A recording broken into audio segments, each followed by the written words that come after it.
এখান থেকে একটু বক্তব্য নিলাম আমরা বাইরে বলছি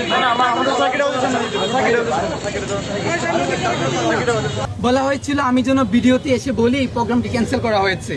আজকে আমি ক্লিয়ার একটা কথা জানতে চাই আপনাদের মাধ্যমে, এই গণতান্ত্রিক বাংলাদেশ কি পুলিশ রাষ্ট্র হয়ে গেছে নাকি যে পুলিশের কাছ থেকে পারমিশন নিয়ে আমার সাংবিধানিক অধিকার প্রয়োগ করতে হবে?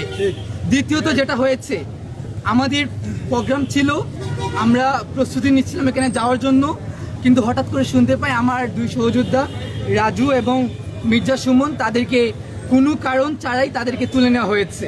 তো আমি দ্রুত করে আমার সহযোদ্ধাকে নিয়ে আমি ফুট মসজিদ আমার যেখানে প্রোগ্রাম কী করা ছিল ওইখানে আমি উপস্থিত হওয়ার পর আমরা প্রোগ্রামের জন্য দাঁড়াতেই পারি নাই, জাস্ট আমি এখানে গিয়েছি, ওসি সাহেব ছিলেন, উনি আসলেন, আমি জিজ্ঞেস করলাম যে আমার ভাইদেরকে কেন গ্রেফতার করা হয়েছে।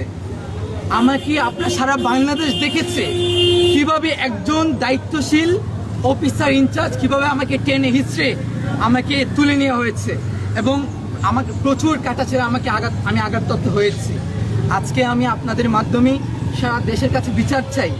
লোডশেডিংয়ের প্রতিবাদ, দ্রব্যমূল্যের ঊর্ধ্বগতির প্রতিবাদ, গ্যাসের সংকট নিরসনের দাবি, এটা তো জনগণের একটা মৌলিক চাহিদা এবং এটা তো আমি কোনো দলীয় এজেন্ডা বাস্তবায়ন করছি না। প্রশাসন যেটা বারবার বলেছে তারা নাকি আমাদেরকে প্রোটেকশন করার জন্য তুলে নিয়ে এসছে। আমি মনে করছি যদি আমাদের উপর কোনো একটি দল থেকে থ্রেট থাকে বা আমাদের উপরে কোনো হামলা আশঙ্কা থাকে তাহলে লটা কি বলে অ্যাকচুয়ালি যে যারা আমাদের উপর হামলা করার প্রিপারেশন নিয়েছিল তাদের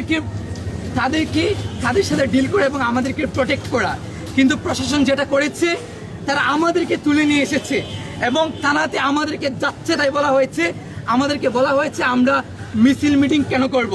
তো আজকে আমার এখান থেকে একটা ডেমোক্রেটিক কান্ট্রি একজন সিটিজেন হিসেবে আমার কোয়েশ্চন যে একটি আমার সংবিধানের 37 অনুচ্ছেদ অনুযায়ী একটি সাংবিধানিক অধিকার প্রয়োগ করতে হলে যদি এই নতুন বাংলাদেশে এই হাসিনার স্টাইলে আমাদেরকে তুলে নিয়ে আসা হয়, এর চেয়ে জঘন্য আর কিছু হতে পারে না।